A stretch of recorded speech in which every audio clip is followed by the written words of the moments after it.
Драги гледачи, како сте? Започнува втората сезона од емисијата Лабораторија на Идеи со мене, Елена Ѓурѓиевска-Костадиновиќ. Знаете за оние кои што не гледавте, а се подразбира дека знам дека ќе има и нови гледачи.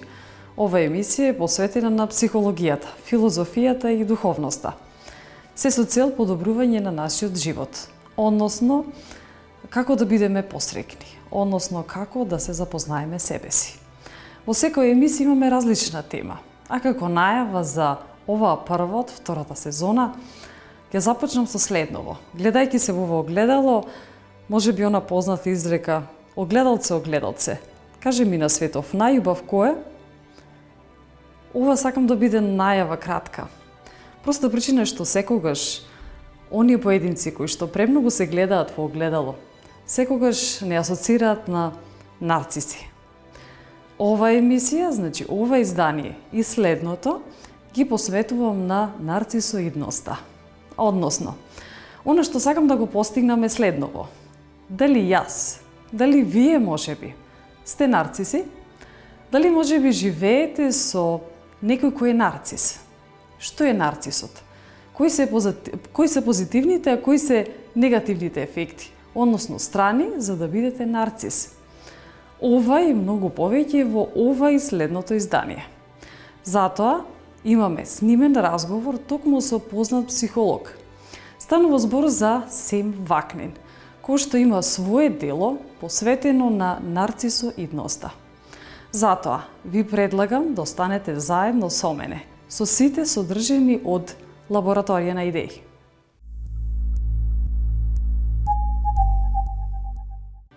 Има разлика во тоа некој да има голема самодоверба и фактот да биде буквално заљубен во себе си. Малку е тешко да се препозне нарцисоидна личност, затоа што најголемиот број од славните се однесуваат поинаку од останатите, велат истражувањата. Сепак, не мора да значи дека сите популарни личности треба да се стават во ист кош. Терминот нарцизам е воведен од страна на Пол Ник, 1899 година, со кој опишувал тип на личност која своето тело го доживува како сексуален објект, додека не пројавува сексуална желба кон другите луѓе. Фроид го преземал терминот и поставил разлика меѓу примарен, односно нормален нарцизам и секундарен, односно патолошки нарцизам. Примарниот нарцизам е нормална желба да се заштитиме од опасност, односно изложеност, и да ги зачуваме нашите животи. Има сексуална компонента која не исклучува желбата кон другите луѓе. Од друга страна, луѓето кои страдаат од секундарен нарцизам пројавуваат две главни карактеристики: мегаломанија и пренасочување на нивниот интерес од надворешниот свет, од луѓе и предмети кон себе. Концептот на нарцизмот се проширува од определбата на Фроид. Од елементите на мегаломанија се дава само секундарно значење на елементот на сексуалноста. Најголем дел од луѓето денес го користат поимот нарцисоидност за да опишат личност која има мегаломанска тенденција, чувство на лична семоќ и големина. Нашата употреба на овој поим може да означува и суета, што може да упатува на сексуална желба за сопственото тело, но за повеќето од нас истото не е од примарно значење. Во главно, она што денес се подразбира под поимот нарцизам се однесува на секундарниот тип, со фокус кон грандиозна слика за себе и прекумерна потреба за восхит која треба да се одржи. Како и повеќето психолошки појави, кога се зборува за нарцизмот, поимот опфаќа цел спектар. До одреден степен желбата да се биде забележан, да се биде почитуван и другите да се восхитуваат, еден вид нарцизам, кој е секојдневен и специфичен за човековата природа. Само кога таа желба засенува се друго, влегува во територијата на патолошкиот нарцизам и нарцистичкото растројство на личноста.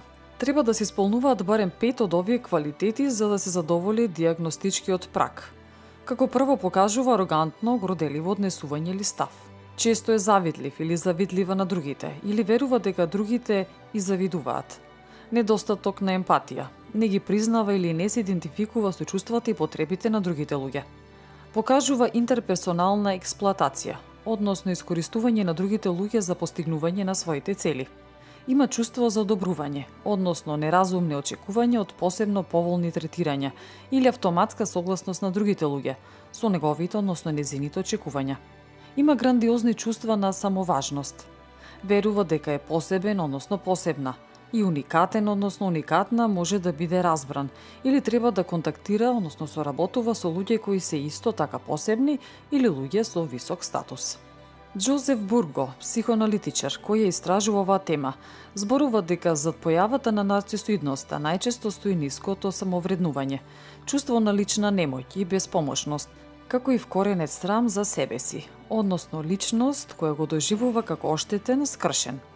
Ова често може да води корен од детството, најчесто поради отфрленост и негрижа од ближните и травматски искуства.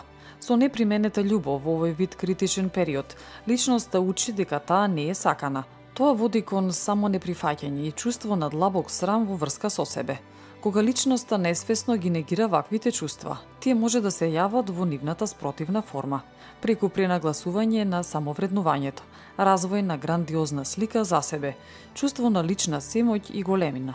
Нарцисоидноста, односно примарната, во одреден степен е присутна кај мнозинството од луѓето, како дел од човековата природа и во нагласена форма се зема како нормална појава. Проблем настанува кога карактеристиките на нарцисоидноста се силно застапени и пречат на личноста, во воспоставувањето автентичен однос со себе. Во овој случај личноста пожелно е да работи на својот личен развој и градење на автентична самодоверба, преку советување со стручњак за ментално здравје, со што ќе и се помогне во процесот на надминување на проблемите и конфликтите кај личноста кои произлегуваат од нарцисоидноста.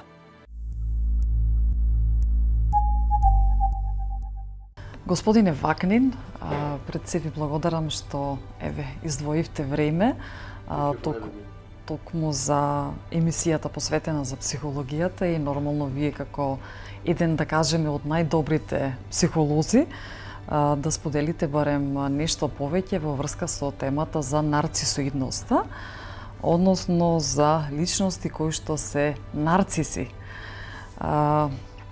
Како вака автор на оваа книга која што навистина е во голем обем, има се и се што во неа посветена токму на нарцисоидноста. За нашите гледачи може би дел знаат што е нарцисоидност, но од стручно поле повеќе да не запознаете што е нарцисоидност. Narcissism, or more precisely, narcissistic personality disorder, is a mental health problem that affects the functioning in every area and field of life. The narcissist lacks empathy because he lacks, I'm saying he because 75% of narcissists are men, actually. Because he lacks empathy, he is unable to relate to other people. It is through empathy that we relate to other people. We put ourselves in other people's shoes. We can imagine how they feel, what they wish for, what are their fears. If we lack empathy, we are actually not quite fully human. We don't quite understand or fully grasp what it means to be human because we have a sample of one. The narcissist has a sample of one, himself. The second problem is that narcissists have severe difficulties with intimacy. They are unable to generate real relationships, long-standing, long-lasting relationships where intimacy is an integral part of the interaction with the partner. Another problem is that narcissists are like drug addicts. They need something called narcissistic supply. Narcissistic supply is a very fancy name for attention. They need attention, constantly. We all, obviously, need attention. We all crave attention. But with a narcissist, it's an obsession. It's a compulsion. It is something that he cannot control. It is something that he is in pursuit of throughout the day, every hour of the day, every minute and every second of the day. And the reason is that the narcissist uses this attention to support his self-perception. The self-perception of the narcissist is grandiose. The narcissist believes himself to be the most perfect, the most brilliant, the most powerful, omniscient, in other words, knows everything, omnipotent, all-powerful. If it reminds you of God, it's not a mistake. The narcissist regards himself as divine, kind of godlike. Now this is a perception, self-perception, that is very difficult to support. because in reality, no one, not even the narcissist, is divine. None of us is godlike.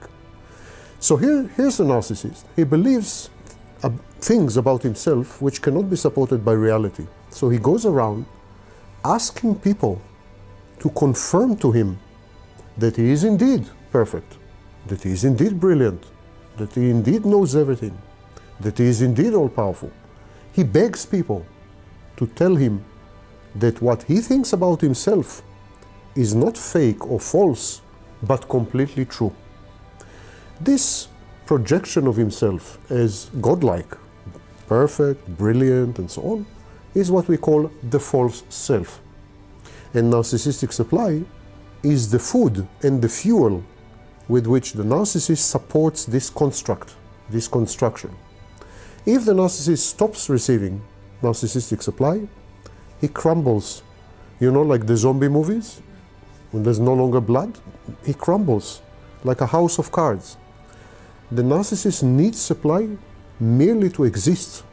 It is a very critical function for him. So he's addicted. He is an addictive personality. That's in a nutshell. There are many other things. Narcissists are exploitative. Narcissists are antisocial. In other words, they have a bit of a criminal tendency. They don't obey or respect laws, other people's laws. They respect only their own laws, and so on. So there are many other elements of narcissism. Narcissists have mood disorders and so on, but they are less important. These are the important elements, what I told you until now. Дали човек се раѓа како нарцис или се создава? И кога е вистинскиот момент, односно период од животот кога може да прерасне во нарцис? To answer that, I must make a distinction between healthy narcissism and pathological narcissism. Healthy narcissism, also known as primary narcissism, is typical of children in the formative years, which is between 6 months and 6 years.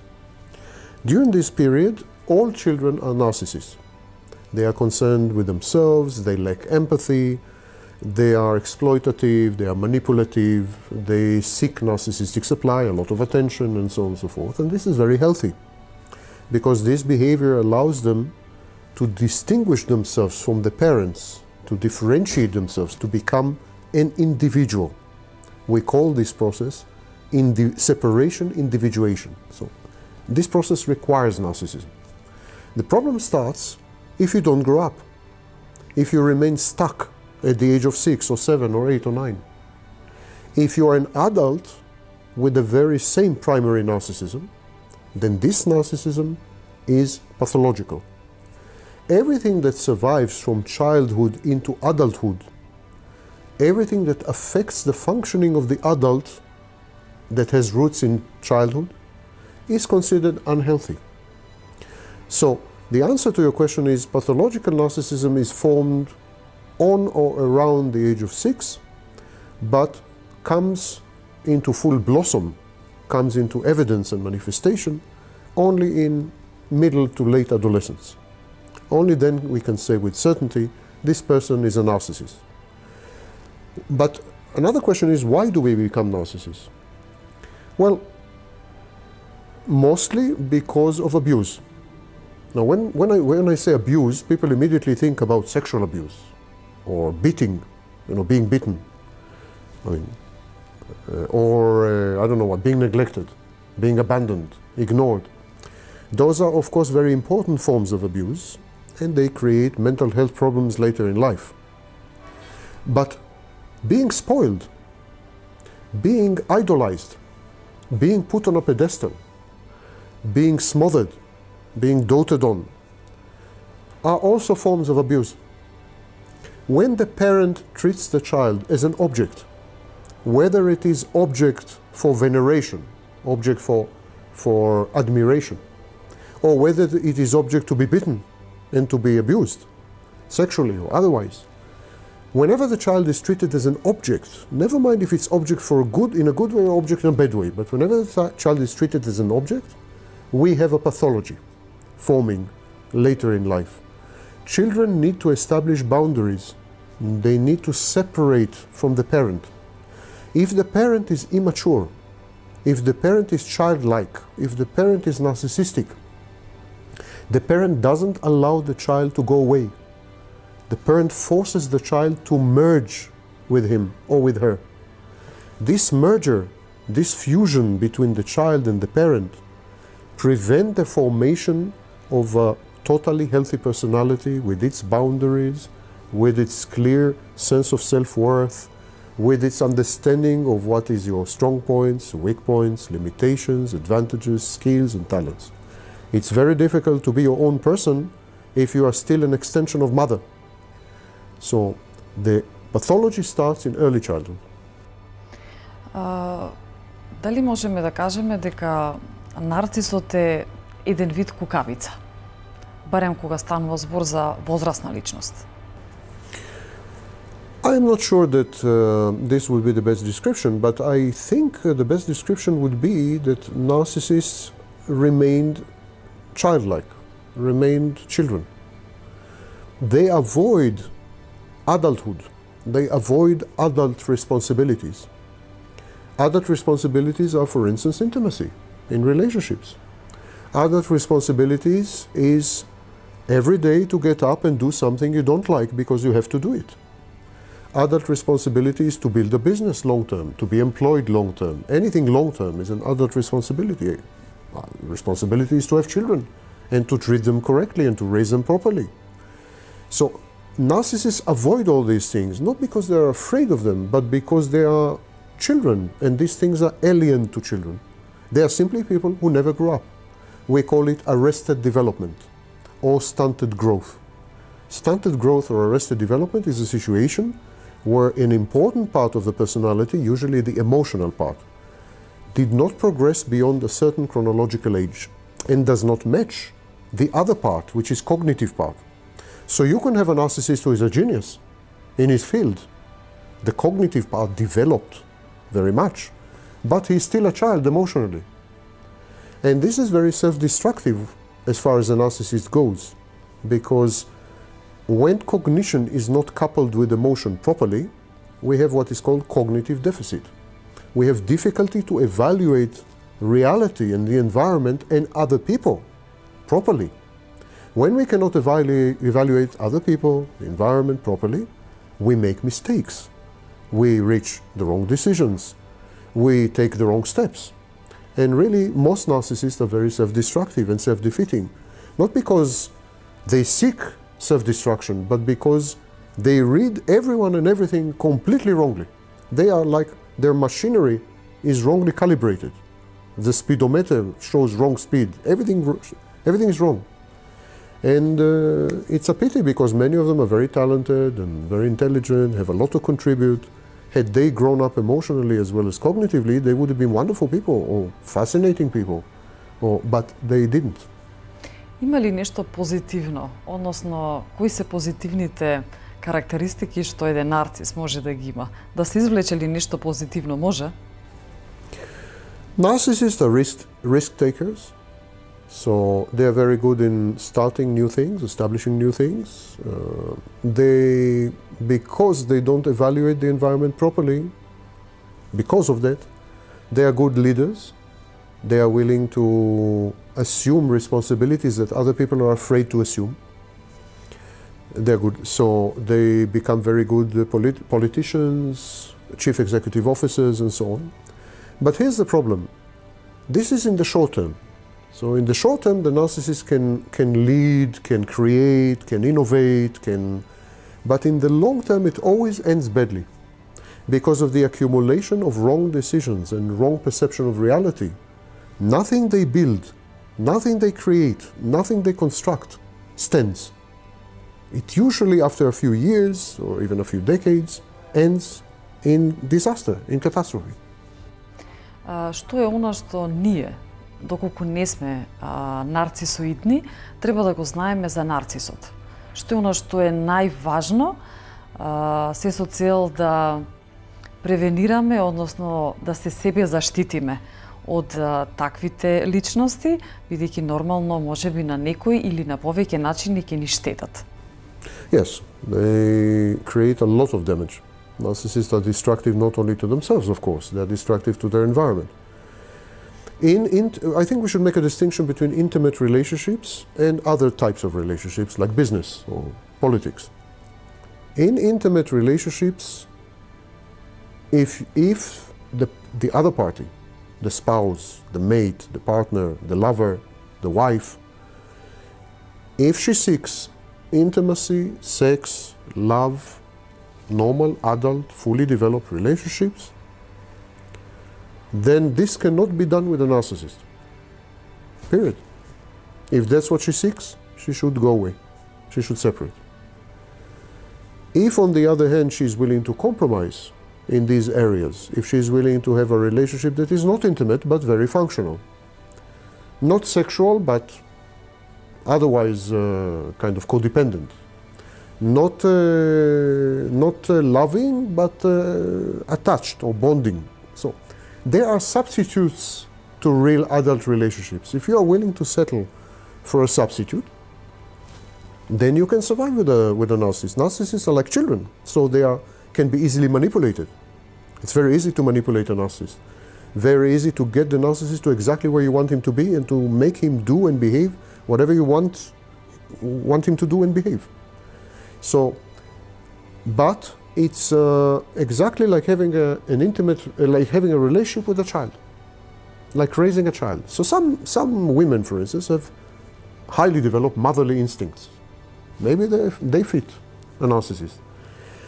In business and politics, the solution is to establish structures that will take into account the deficiencies of the narcissist and counterbalance them.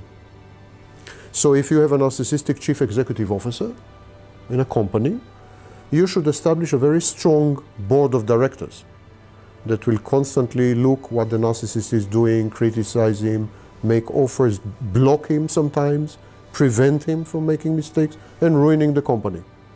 If you have a narcissistic politician in a senior position, like president or prime minister, you should take care as a nation to establish structures which will check this person, which will prevent him from taking over, which will ameliorate and offset his disadvantages, his problematic behavior, his lack of perception of reality, his misjudgment, his bad decision making, and so on. So, checks and balances, as the Americans call it, checks and balances. American Constitution, for example, assumes the distinct possibility that the American president would be a narcissist. It is built, even though it was written 300 years ago, it's built to cope with narcissists. It assumes the worst. And when you work with narcissists, you should assume the worst, prepare for the worst, and be surprised by the gifts that the narcissist does have to give. As I said, narcissists are ambitious. They are natural-born leaders. They are innovative. They are creative. They are highly intelligent, most of them. So they have a lot of gifts to give. But these gifts are like the Trojan horse. They come with a huge price tag.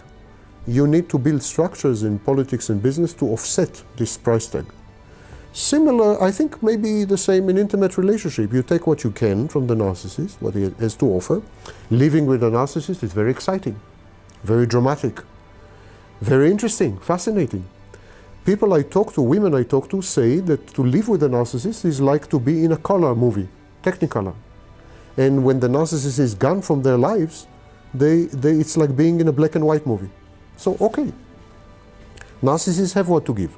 It's all a compromise in life, but with a narcissist, the compromise is massive. It doesn't mean it's not possible, but it's very big.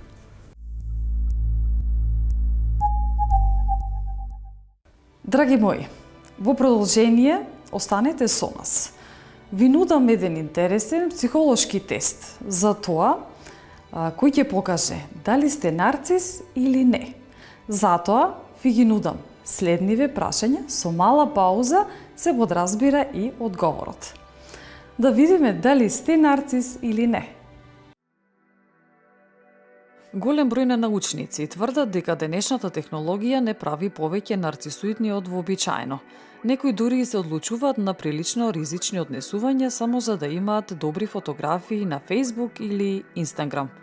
Нарцисоидноста од секогаш постоела, но во овој век таа зема се поголем замав со развојот на модерната технологија. Социјалните мрежи може да направат од вас вистински нарцис. Овие луѓе од една страна развиваат позитивни карактеристики како висока самодоверба и емоционална стабилност, но од друга страна може да бидат вистински манипулатори, агресивни и арогантни. Решете го следниот тест и откријте дали сте егоист. Одговорете со да или не. Како прво, знам дека има нешто посебно во мене. Како второ, во споредба со другите луѓе јас сум подобар во многу работи. Како трето, потајно верувам дека сум подобра личност од другите. Како четврто, секогаш сакам да постигнам најмногу успех во сите задачи. Како петто, животните препреки не можат да ме спречат. Како шесто, имам самодоверба, но и се грижам. Како седмо, се чувствувам несигурно кога сум во центарот на вниманието. Како осмо, тешко примам комплименти. И како деветто, не сакам да зборувам за себе си.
Првите 3 прашања се оценуваат со 3 поени, наредните 3 прашања од 4 до 6 со 2 поени, а последните 3 со по 1 поен.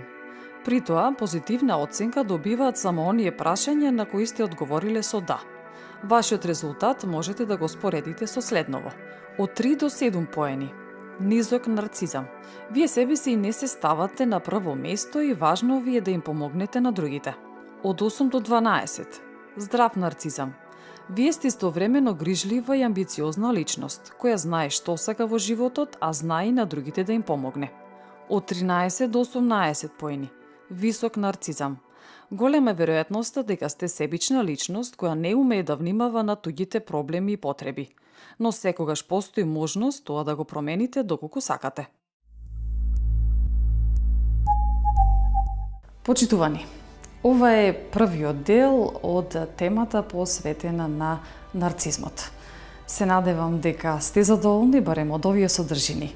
Ви предлагам да останете со второто издание кое што посветено токму на истата тема. Ви посакувам да бидете ведри, расположени и секако одвоите време за да се спознаете себе си.